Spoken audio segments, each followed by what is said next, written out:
আজকে আমি নিজেকে তোর জন্য প্রস্তুত করেছি। খোদা তোমার কাছে পানাহ চাই।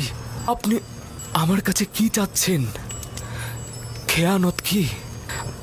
আমি তো বলেছি আপনার কাছে সারা জীবন অনুগত থাকবো আমি, কিন্তু অনুগত আর বিশ্বাসের খেয়ানতের মধ্যে ভিন্নতা রয়েছে। আপনি আমার কাছে কি চাচ্ছেন? আমি তোর কাছে তোকে চাই।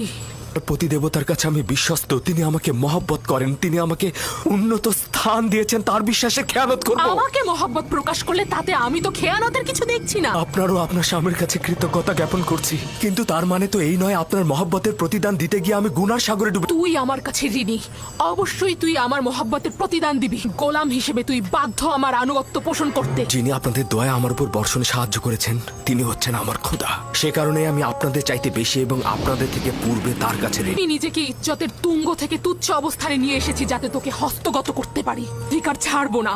আমি আমার ঈমান ও নিজস্ব চরিত্রকে সাময়িক কামনা বাসনার কাছে বিসর্জন করব। আমি আর তুমি ছাড়া এই ঘটনা কেউ জানবে না। কিন্তু খোদাবন্দের নজর থেকে এটা আপনি কি করে গোপন করবেন? তাহলে খোদাকে নিয়ে এত ভয়? আমিও তার কাছে লজ্জিত।